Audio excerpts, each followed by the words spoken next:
প্রধানমন্ত্রী তারেক রহমান তিনি কিন্তু শ্রদ্ধা জ্ঞাপন করলেন এবং ঠিক তারপর পরই আসলে মন্ত্রিপরিষদ সদস্য যারা আছেন তারা কিন্তু এখনই আসলে মাত্রই আসলে শ্রদ্ধা জ্ঞাপন শেষ করলেন। মন্ত্রিপরিষদ সদস্যদের মধ্যে আমরা বেশ যারা আসলে প্রায় ৪৯ জন যারা মন্ত্রিপরিষদ সদস্য হিসেবে যারা শপথ নিয়েছেন তাদের অধিকাংশকেই আজকে কিন্তু আমরা এই যে স্মৃতিসৌধে দেখেছি এবং তাদের একসঙ্গে নিয়ে তারেক রহমান তিনি কিন্তু তাদেরকে সঙ্গে নিয়ে কিন্তু আসলে যেই শ্রদ্ধা জ্ঞাপন সাভারের যে স্মৃতিসৌধ সেটা কিন্তু মাত্র আসলে শেষ হলো।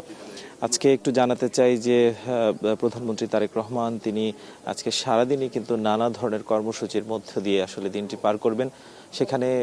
সকাল 11টা নাগাদ অর্থাৎ কিছুক্ষণ আগে কিন্তু সাভারের স্মৃতিসৌধে তিনি শ্রদ্ধা জ্ঞাপন করেছেন এবং মন্ত্রিপরিষদের যারা সদস্য ছিলেন তারা শ্রদ্ধা জ্ঞাপন করলেন এবং এখান থেকে শেষ করার পরপরই তিনি কিন্তু ছুটে যাবেন আসলে তার বাবা মায়ের যে কবর রয়েছে জিয়াউর রহমানের যেটা মাজার সেখানে তিনি কিন্তু শ্রদ্ধা জ্ঞাপন করার কথা রয়েছে, দোয়া মোনাজাত হওয়ার কথা রয়েছে এবং ঠিক তার পরপরই তারেক রহমান সেখান থেকে সচিবালয়ে যাওয়ার কথা রয়েছে এবং মধ্যাহ্নভোজ শেষে ক্যাবিনেটে একটি বৈঠকে অংশ নেওয়ার কথা রয়েছে। অর্থাৎ বলা যায় যে সারাদিন ব্যাপী প্রধানমন্ত্রীর যেই সারাদিন একটি টাইট শিডিউল সেটা কিন্তু বোঝাই যাচ্ছে। একটু জানাতে চাই যে আজকে সকাল থেকে আসলে যেই সাভার স্মৃতিসৌধকে ঘিরে নিরাপত্তা ব্যবস্থা সেটা যথেষ্ট আকারে নেওয়া হয়েছে। আশপাশের সড়কগুলো ধরে কিন্তু নিরাপদ রাখা হয়েছে এবং এখানে শুধুমাত্র প্রধানমন্ত্রী তিনি নন, এর বাইরেও যারা আসলে মন্ত্রিপরিষদের সদস্যরা রয়েছেন সেই সদস্যরা কিন্তু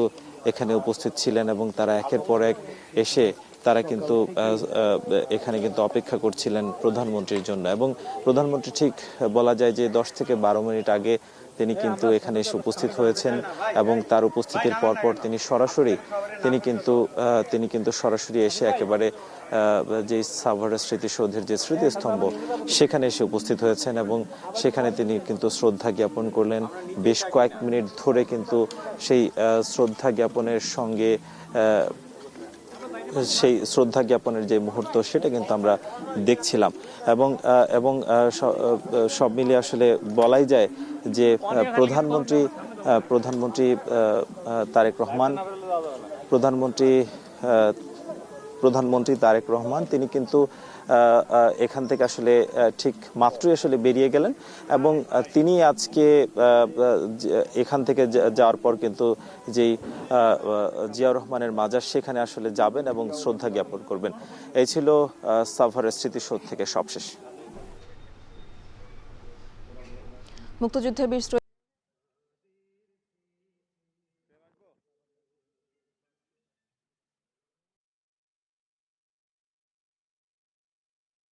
কিন্তু প্রধানমন্ত্রী তারেক রহমান তিনি সাভারে এসে তিনি সাভার স্মৃতিসৌধে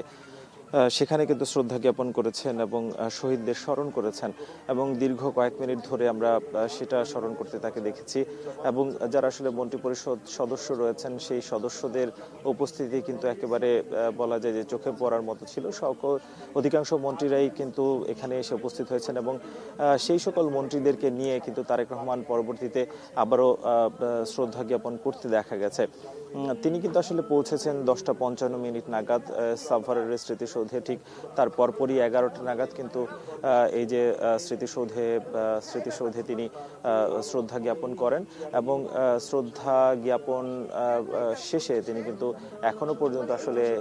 তিনি সাভারের যে স্মৃতিসৌধ সেখানে রয়েছেন এবং তার আগে তিনি কিন্তু এখানে যে পরিদর্শন বই রয়েছে সেই পরিদর্শন বইয়ে কিন্তু তিনি স্বাক্ষর করেছেন এবং একটি গাছও কিন্তু ঠিক কিছুক্ষণ পরপরই তিনি আসলে রোপণ করলেন এবং এখানের যেই আনুষ্ঠানিকতা সেটা কিন্তু তারেক রহমান তিনি কিন্তু আসলে মাত্র আসলে সম্পন্ন করলেন। আমরা দেখছি যে যেহেতু গতকালকে ত্রয়োদশ জাতীয় সংসদ নির্বাচনে যারা আসলে মন্ত্রী ছিলেন কিংবা প্রতিমন্ত্রী হিসেবে নির্বাচিত হয়েছেন তাদেরকে শপথ বাক্য পাঠ করানোর মাধ্যমেই কিন্তু তার তাদের যে আনুষ্ঠানিক যাত্রা সেটা গতকাল থেকে আসলে শুরু হয়েছে এবং প্রধানমন্ত্রী হিসেবে গতকালই কিন্তু শপথ নিয়েছেন তারেক রহমান দেশের 11তম প্রধানমন্ত্রী হিসেবে। সেই শপথের পরপর তার যেই কার্যক্রম সেটা কিন্তু আজ সকাল নাগাদই আসলে শুরু হয়েছে এবং সকাল নাগাদ যেহেতু শুরু হয়েছে ফলে বলাই যায় যে বিএনপির বিভিন্ন শ্রেণী পেশা বিভিন্ন সংগঠনের যারা নেতাকর্মী আছেন কিংবা ছাত্রদল থেকে শুরু করে তারা কিন্তু এই সাভারের বিভিন্ন সড়কে আসলে তারা অবস্থান নিয়েছিলেন এবং তাদের যেই ফুলের যেই শুভেচ্ছা সেটা কিন্তু তারা আসলে দিচ্ছিলেন বলে আমরা সকাল থেকে দেখছিলাম এবং সকাল নাগাদ আসলে এই সড়ক ধরে যেই আইন শৃঙ্খলা নিরাপত্তা পরিস্থিতি সেই পরিস্থিতিও যথেষ্ট ভালো রাখা হয়েছে, যেহেতু এদিক দিয়ে শুধুমাত্র প্রধানমন্ত্রী নন, এর বাইরে প্রায় সকল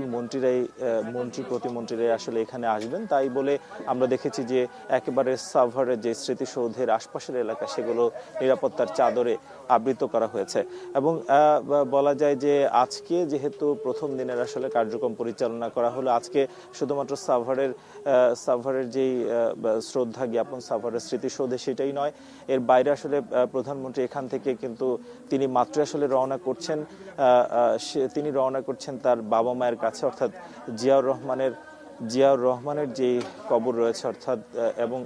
এছাড়াও বেগম খালেদা জিয়া আসলে যেখানে সমাহিত হয়েছেন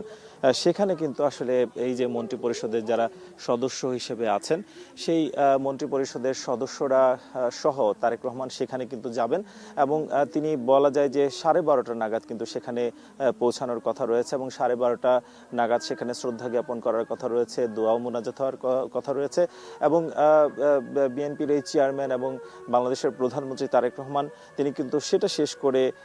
একটি বিকেলে ক্যাবিনেটের মিটিংয়ে উপস্থিত হওয়ার কথা রয়েছে। সব মিলিয়ে একটা টাইট শিডিউল কিন্তু আমরা দেখছি প্রধানমন্ত্রী তারেক রহমানের এবং এখনো পর্যন্ত বলা যায় যে তিনি আসলে রওনা করেছেন জিয়াউর রহমানের মাজারের দিকে। এই ছিল সাভার স্মৃতিসৌধ থেকে সবশেষ। সাভার জাতীয় স্মৃতিসৌধে বীর শহীদদের শ্রদ্ধা জানিয়েছেন প্রধানমন্ত্রী তারেক রহমান, আর সে খবরই জানাচ্ছিলেন সহকর্মী নাজমুস সাকিব। আমরা আবারও চলে যাচ্ছি